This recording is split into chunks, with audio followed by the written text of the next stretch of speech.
Ceci est un livre audio autogénéré par Google. Avoir. Une approche phénoménologique. Ouverture philosophique. Collection dirigée par Aline Caillet, Dominique Château, Jean-Marc Lachaud et Bruno Péquignot. Une collection d'ouvrages qui se propose d'accueillir des travaux originaux sans exclusif d'école ou de thématique. Il s'agit de favoriser la confrontation de recherches et des réflexions, qu'elles soient le fait de philosophes professionnels ou non. On n'y confondra donc pas la philosophie avec une discipline académique. Elle est réputée être le fait de tous ceux qu'habite la passion de penser, qu'ils soient professeurs de philosophie, spécialistes des sciences humaines, sociales ou naturelles, ou polisseurs de verres de lunettes astronomiques. Dernière parution. Pierre Dulot, L'Arche du Temps 2011. François Hetzig, Simon Veil 2011. Guy Vincent, Des substitutions comme principe de la pensée 2011. Marco Bellanger, Existe-t-il des dilemmes moraux insolubles 2011. Paul Haïm, Vivre et exister 2011. Franck Jedrzejewski, Ontologie des catégories 2011. Michel Fattal, Paroles et actes chez Héraclite. Sur les fondements théoriques de l'action morale, 2011. Nadia Bocara et Francesca Crisi, Émotion et philosophie. Des images du récit aux mots de la philosophie, 2011. Paul Dawalibi, L'identité abandonnée. Essai sur la phénoménologie de la souffrance, 2011. Firmin Marius Tomboue, Jürgen Habermas et le défi intersubjectif de la philosophie. La crise de la métaphysique de la subjectivité dans la philosophie politique et la philosophie morale habermasienne, 2011. Introduction. 1. Étrangement et définitivement, l'avoir semble perdant face à l'être. La question de l'avoir. La tradition philosophique préfère l'ignorer et ramène toujours l'avoir à une simple propriété de l'être. L'avoir est alors considéré comme un être manqué, et comme tel il est tout à fait négligé par la philosophie première, destitué et ridiculisé par le règne sans partage de l'être, noble centre d'intérêt de la métaphysique. Il en est ainsi des tentatives de penser l'avoir comme dépendance de l'être chez Aristote, dans ses catégories 1 comme être en possession, de façon très générale comme habitus, être disposé à. Et il faut attendre la modernité et la pensée cartésienne pour penser l'avoir à travers la puissance de la technique et l'humain comme maître et possesseur de la nature. Dans ce cas, il faut penser l'avoir comme haber, étymologiquement comme tenir de. Si la tradition métaphysique est si pauvre à cet égard, la philosophie du XXe siècle se saisit à nouveau de l'avoir, notamment avec la phénoménologie et les travaux de Gunther Stem III. Ce dernier, à partir de la phénoménologie husserlienne, et des thèmes de l'avoir du corps propre, ou du processus de la fiction, du Fingieren, décrit l'avoir dans une démarche déjà existentielle, où l'habitualité de l'être suppose des processus fondamentaux d'appropriation 4. Plus précisément, dans le recueil intitulé Über das Haben, Gestern montre que l'avoir est une dimension spécifique de l'existence humaine, comme un intermédiaire entre l'être et la conscience 5.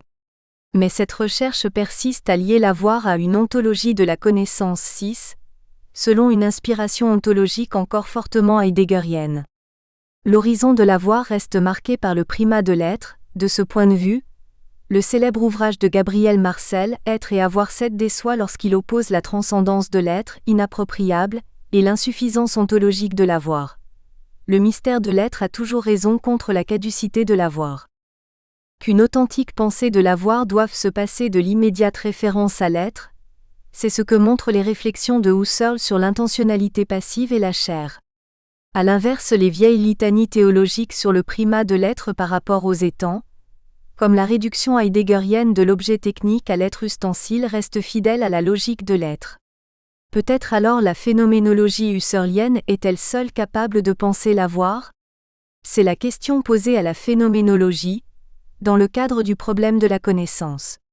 Le savoir vise-t-il l'être des choses ? Si la phénoménologie essaie de connaître les phénomènes comme ils se donnent, ne doit-elle pas interpréter l'acte de connaître dans la suspension de la détermination ontologique ?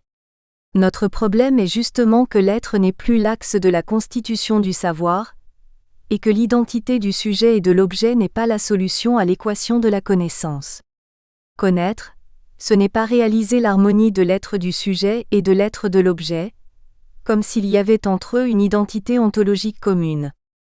Au problème de la destitution ontologique de l'acte de connaître doit correspondre un nouveau concept, qui soit l'axe de la connaissance. Aussi l'avoir nous semble la catégorie devant venir remplir cette fonction.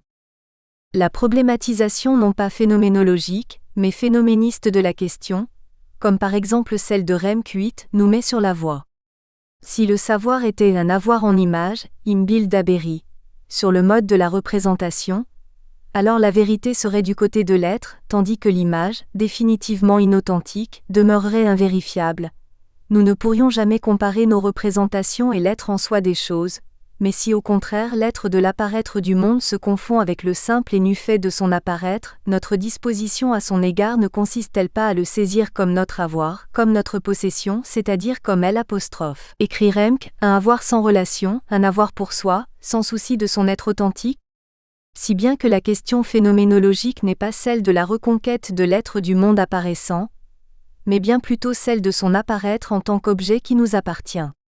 Il n'est pas question de jouer plus longtemps la comédie d'une relation au monde, où l'on ferait abstraction de notre être au monde en tant que le monde est monde pour nous. Un pur monde, comme être absolu, est un songe aussi délirant que la chose en soi. Le monde dans l'exclusivité, si l'on ose dire, de son apparaître est toujours déjà objet, projection de notre existence. Comprendre la constitution du monde comme apparaître première, exclut que l'on se contente de la magie d'un il y a originel par lequel l'être du monde primerait sur l'acte de la subjectivité. Nous ne pouvons pas ne pas être modernes, car nous sommes comme maîtres et possesseurs de la nature, que nous le voulions ou non. Isoler l'être du monde des conditions de son apparaître purement humain équivaudrait à supprimer la condition même de son apparition. Toute phénoménologie devrait donc partir de la forme de lucidité qu'explicite la position cartésienne. On ne peut exister au monde qu'en tant qu'il est le lieu et la condition de notre avoir. Le monde advient comme la possession de l'homme, il est la manifestation totale de sa disposition qui n'est pas tant d'être que d'avoir neuf. Le statut du monde devient uniquement pensable à partir de l'avoir. Notre proposition initiale est celle-ci. La phénoménologie donnerait son fondement à la question de l'avoir, parce que la phénoménologie husserlienne renonce au primat ontologique, et pense le phénomène comme sa possession grâce à la structure de l'objectivité. La phénoménologie est en ce sens une méontologie, elle ne cherche pas l'être de la chose en soi.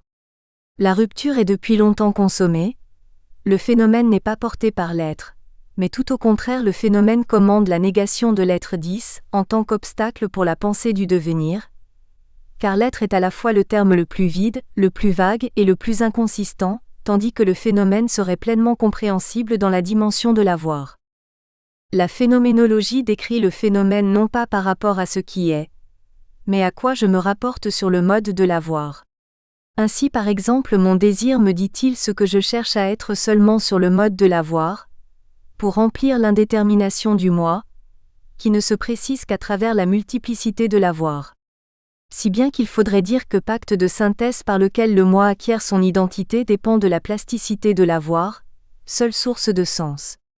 L'avoir n'est pas une simple possession, mais la tentative de prolonger le moi, d'étendre sa puissance avec ce qu'il n'est pas. Je ne suis pas ce que je possède, ce n'est pas là mon être, mais ma puissance se trouve ainsi augmentée. Il faut reconnaître la puissance de l'avoir contre la fixité et la pauvreté de l'être. L'être resterait enfermé dans l'identité, tandis que l'avoir préserverait la différence.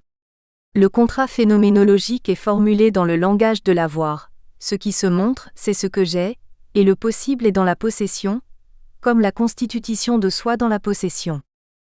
Mais qu'avons-nous? Qu'avons-nous que nous ne sommes pas? Un corps? Des perceptions? Un monde, tout ce qu'on n'est pas? En premier lieu, si je peux hésiter à dire que je suis un corps, mais que j'ai plutôt un corps, au sens où mon expression ne coïncide pas effectivement avec mon corps, il faudrait dire que tout commence avec le fait que j'ai un monde, que par conséquent je ne suis pas le monde dans lequel je vis, que mon corps n'est pas mon monde, si bien que sur ce point nous devrions refuser la solution de Merleau-Ponty qui déroule ses thèses sur la chair et la chair monte sur le mode de l'être et de L'.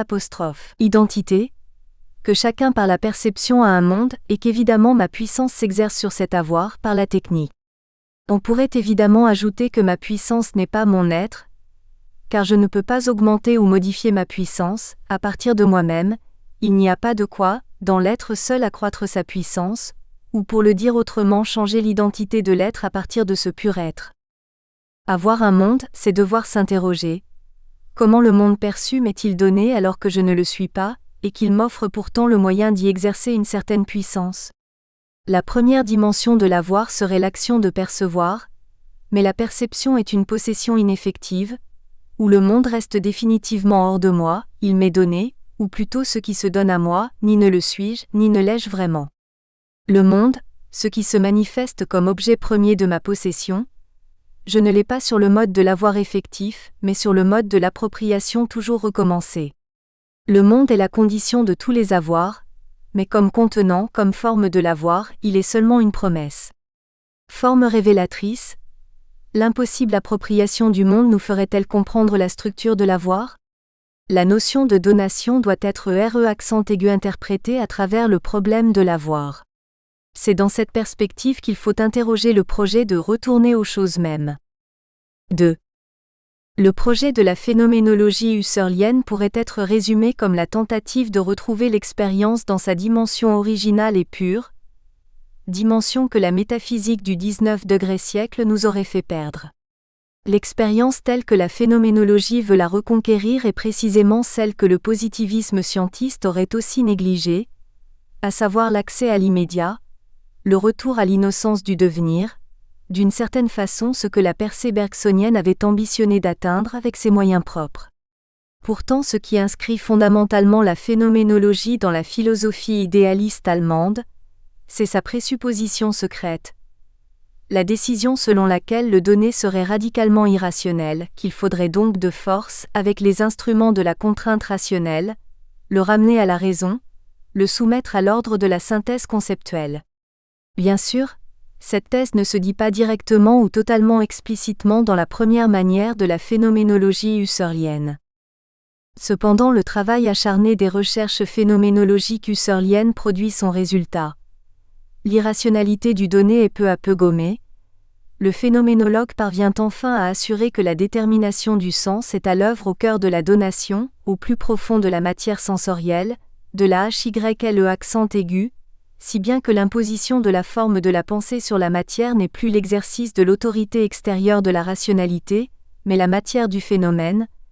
La HYLE accent aigu se révèle comme porteuse d'une disposition à signifier, une tendance intime à l'ordre. Ce que l'on pourrait nommer le drame de la connaissance, 11, relate le combat de la conscience pour asseoir sa maîtrise sur le donné saisi dans son irrationalité, jusqu'au moment où le donné ilétique se rend, allant jusqu'à devancer les attentes de la synthèse consciente.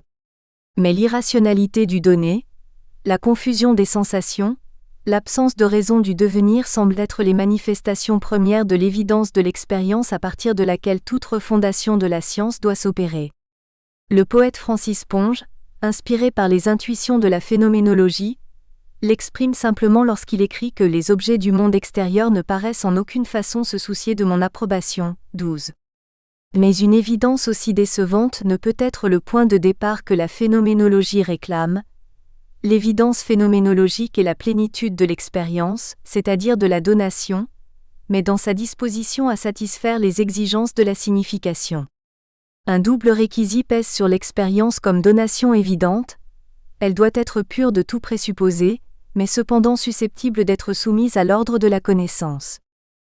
Encore faut-il que l'ordre de la connaissance considère le donné comme son homologue, comme s'il y avait une commune mesure entre la forme du savoir et le contenu à connaître, savoir et avoir. Tel est le dilemme contenu dans le projet de revenir aux choses mêmes. Il ne s'agit pas seulement de célébrer la donation dans sa neutralité insignifiante, mais de la porter à la signification, son télo. La donation, en sa radicalité la donnée ilétique, ne peut proprement pénétrer dans le domaine du savoir qu'en se soumettant à sa méthode. Ainsi seulement le phénomène est-il préparé pour l'opération du savoir.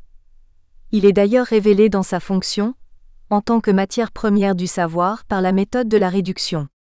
Comment parler d'une réhabilitation de l'expérience, d'un retour aux choses mêmes, si le donné pur est fondamentalement conditionné, certes non pas reconstruit, mais néanmoins soumis à des conditions de manifestation répondant aux plus hautes exigences intellectuelles? On comprend alors pourquoi la phénoménologie husserlienne est de façon primordiale une philosophie de la connaissance, une phénoménologie pour la connaissance, et pourquoi elles doivent sans doute échouer dans son projet. Husserl lui-même reconnaît que la connaissance demeure une énigme. Il s'agit radicalement de ramener la différence à l'identité, l'extériorité à l'intériorité, l'avoir à de l'être. Mais que l'avoir doive se résoudre en l'être, où se réalise l'identité, c'est ce qu'il doit refuser. Dans ce cas contraire, l'objectivité de l'objet de connaissance se trouvera préservée, sinon l'être du sujet connaissance augmenterait sans fin, comme un énorme estomac, digérant tout, et amalgamant tout dans son identité confuse. Peut-être la phénoménologie husserlienne avoue-t-elle d'ailleurs sa parenté avec la prudence de l'avoir, en ne parvenant jamais à saisir l'identité du donné. Ce n'est pas tant le procédé indéfiniment incoatif de la méthode phénoménologique qui invite à un tel jugement. La rature indéfinie de la phénoménologie consiste dans l'impossibilité où elle se trouve de faire effectivement se rencontrer le procédé scientifique de la réduction et le donné phénoménal, comme si la réduction maintenait séparés ceux qu'elle devait réunir dans une strate d'expérience plus profonde, le sujet, sa méthode et l'objet. La phénoménologie husserlienne, idéaliste transcendantale par essence, constitue les conditions de possibilité de toute objectivité, mais l'objet une fois constitué recouvre totalement les intentions qui l'ont porté au jour comme un démenti à la méthode de constitution. L'irrationalité du donné semble définitivement méconnue par la visée constitutive. La phénoménologie est condamnée à célébrer l'objectivité, le statut d'objet, sans pouvoir percer le mystère de la phénoménalité, parce que l'être du phénomène doit, pour pouvoir être qualifié, se soumettre à la forme objective de l'avoir. Pourtant, avec cette conscience modeste, la phénoménologie doit décrire la constitution de l'avoir, dans sa structure intime, comme pouvoir d'extension du moi, dans son rapport à l'objet, là où jamais l'objet ne parvient à être seulement en totale extériorité. 3. Y a-t-il un sens effectif pour l'avoir ? Est-ce véritablement une notion pour la philosophie et surtout pour la phénoménologie, ou bien seulement un pur artifice, ne trouvant pas sa place entre l'être et le non-être, entre l'identité et la différence ? La notion d'être devrait pouvoir suffire. Car si l'on peut dire que l'être est absolument, et en même temps que le non-être est, on doit donc assurer qu'à sa manière l'avoir est et qu'il est, parmi d'autres, une application, une forme dérivée, une propriété de l'être. Mais l'être à travers la phénoménologie subit une grave perturbation, car dépendant d'un acte de position, il est projeté au bout d'un acte. Tel est le premier sens de l'avoir comme aber, à travers l'intentionnalité, comme acte de tenir. Cependant, comme cet acte est inachevé, il faudrait dire que l'objet que nous visons est un être lui-même incomplet par la nature même de la perception. L'avoir dans la fragilité de son être doit se manifester à travers le processus de déontologisation inscrit dans le dynamisme intentionnel.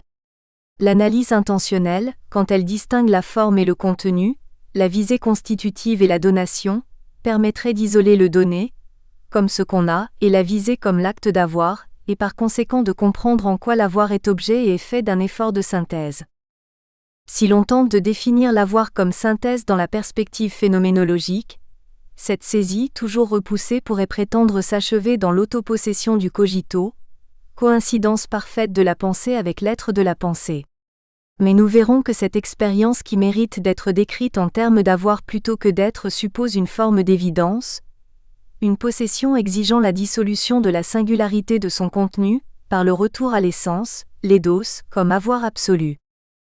En ce sens, l'avoir doit dans ses prétentions être mesuré à l'aune de ce qui, condition de tous les objets, ne peut lui-même devenir objet, le monde comme totalité.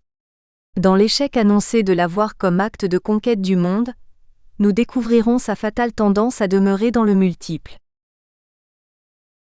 Partie 1. L'avoir incomplet, la perception. Chapitre 1. Aux choses mêmes.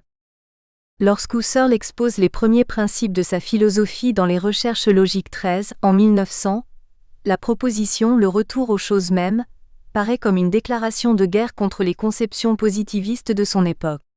Pour le positivisme, alors idéologie régnante dans la seconde moitié du 19 degré S, toutes les propositions théoriques, toutes les connaissances qui ne sont pas validées par des faits expérimentaux sont sans consistance. Seuls les énoncés qui renvoient à des faits pouvant être confirmés par l'expérience ont une valeur scientifique. Toutes les propositions métaphysiques, sur l'immortalité de l'âme, l'existence de Dieu, la connaissance de l'infini sont vaines. Le positiviste prétend seulement énoncer sans préjugés d'aucune sorte les lois sous lesquelles les faits viennent s'ordonner. Husserl ne récuse pas cette définition de la science positive. Il se présente justement comme le plus positiviste des positivistes, le positiviste authentique, affirmant ironiquement dans le vin des idées nous les phénoménologues, nous sommes les vrais positivistes 14. Si le phénoménologue Husserl a raison de se présenter comme l'ultime positiviste, lui le philosophe des fondements des mathématiques et de la logique, c'est qu'il a justement pour but d'appuyer toutes les propositions mathématiques ou logiques sur des faits, mais pas les faits des positivistes, c'est-à-dire les choses toutes faites que ceux-ci rencontrent dans leur expérience. Ce que le phénoménologue désigne comme les faits, ce sont les vécus immédiats, c'est-à-dire ce qui se donne à nous avant toute désignation par un symbolisme par exemple scientifique, avant l'acte de la compréhension ou de l'interprétation. Ce ne sont pas des faits, mais une expérience première que la science comme le sens commun ont oublié. Ce qui doit être justifié, c'est comment le sens advient lors de ces expériences originelles, lorsque la phénoménologie prétend en produire la genèse. À l'encontre de cette attention au mode de donation originaire du monde et du sensible, le défaut du positiviste commun est de croire que le sens du monde préexiste à notre esprit. Il est en cela absolument naïf, et n'est même pas conscient des attentes et des préjugés qu'il apporte avec lui, enchaîné dans un préjugé de neutralité, de fausse neutralité 15. La phénoménologie se charge de montrer que la manière dont le monde est connu suppose une véritable genèse, une forme essentielle de constitution. Il faut montrer quelle vraie présence, quelle vraie vie se trouve sous les propositions figées de la science positiviste. Faire retour aux choses mêmes, c'est décrire le vécu dans lequel les phénomènes sont donnés, où nous avons un monde. Il ne s'agit pas de retourner comme le réaliste naïf vers la réalité matérielle, physique, mais vers les modes de conscience dans lesquels quelque chose nous apparaît. Aux choses mêmes qu'il faudrait alors traduire ainsi, non pas aller aux faits ou aux choses, mais à leur jeunesse pour nous. Comment sommes-nous nous-mêmes constitués pour que des phénomènes nous soient donnés, pour qu'ils nous apparaissent? Scrupuleusement, l'enquête husserlienne parvient à montrer que l'acte de percevoir, la perception sensible, est le prototype de la donation, mais non pas dans sa perfection, car c'est là le problème essentiel. Tout acte de perception est incomplet, ainsi du cube, comme de tout objet à 3 dimensions, je ne perçois que quelques faces, et cette perception est toujours menacée de déception, mais cette donation toujours à compléter est aussi la marque de son authenticité. Ainsi j'ai un cube dans la perception, je ne suis certes pas le cube, car je ne peux pas l'absorber sous toutes ses faces en même temps. La catégorie de l'avoir se signale comme le rapport à une complexité qui outrepasse les limites de l'identification, de l'homogénéisation de l'identité. Aussi pour toute connaissance, je devrais interroger la donation, la manière dont les choses sont pour moi complètes ou fragmentaires, en attente de vérification. Toute proposition vraie est fondée sur le remplissement d'une attente par une intuition, un vécu, une expérience à la première personne. La phénoménologie prétend réveiller et révéler dans tous les domaines du savoir les expériences premières, les donations qui donnent leur consistance même aux sciences les plus formelles, comme la logique ou les mathématiques. C'est donc la tâche de la phénoménologie comme science rigoureuse de revenir aux vrais fondements, en faisant la chasse aux préjugés du positivisme et du naturalisme, en réeffectuant à la première personne les évidences fondatrices. La phénoménologie ne peut pas se contenter de vérités qui fonctionnent. Elle est l'exigence de saisir le vécu de façon authentique, en chair et en os. La science rigoureuse est celle qui se donne la présence authentique de son objet, qui l'atteint directement. Elle vise donc la donation ultime des choses, leur essence, c'est-à-dire leur eidos, la donation débarrassée de tout ce qui pourrait affaiblir leur présence absolue.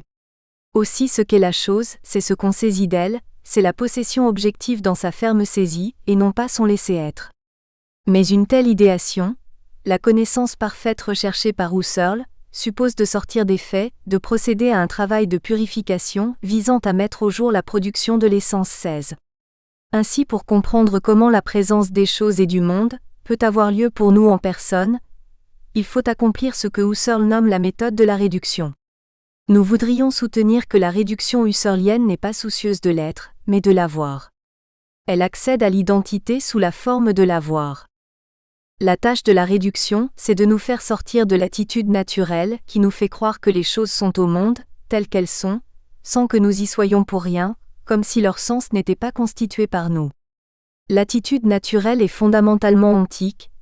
Elle croit à l'existence des choses dans leur indépendance à notre égard. Car dans l'attitude naturelle tout va de soi, rien ne paraît vraiment faire problème, les choses sont et je ne m'aperçois pas que je les tiens. L'attitude phénoménologique engagée notamment par l'étonnement, dont parlait Finck dans son article de 1934-17, exige que l'on se demande comment les choses sont ce qu'elles sont, et pour cela, il faut en quelque sorte dissocier la présence et le sens pour expliquer comment le sens d'une présence est constitué par nous, tandis qu'à propos de la présence du monde, certes nous n'avons pas la prétention de le produire. Si les choses sont, avec toute l'indétermination de ce verbe, il est vrai que nous en possédons le sens car nous le produisons.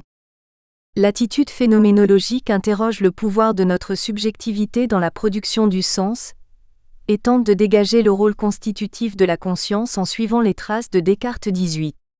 Comment le monde commence pour nous, et comment retrouver la genèse du sens. Telle est la tâche de la réduction cartésienne menée par Husserl qui s'achève par la mise au jour de la fonction du sujet transcendantal, le sujet constituant le sens. Merleau-Ponty est attentif grâce à sa lecture des manuscrits de recherche de Husserl au caractère absolument incoatif de la démarche husserlienne, qui n'en finit pas de reprendre les mêmes analyses et de s'interroger sur la radicalité de sa méthode. La difficulté est d'ailleurs là, de façon indépassable. Quel est le contenu le plus profond? La donation ultime qui fournirait leur remplissement adéquat à nos constructions intellectuelles? La méthode husserlienne déploie la réduction intersubjective pour en produire la connaissance. La réduction intersubjective doit fonder la condition du dialogue entre les hommes, pour qu'il y ait une véritable communauté de signification, en deçà des mots, préparant l'usage du langage, établissant l'expérience commune en laquelle vivent tous les hommes. Le sens des mots renvoie à un remplissement, une référence commune dont notre existence physique, d'abord notre corps, est le lieu premier d'expérience. Si nous communiquons par les mots, c'est que nous appartenons déjà par le corps au même monde, avant les conventions du langage.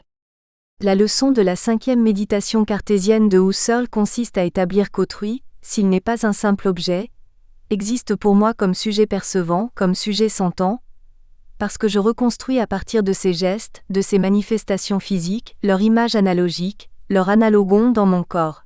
Les gestes d'autrui éveillent des significations qui sont à la fois les siennes et les miennes.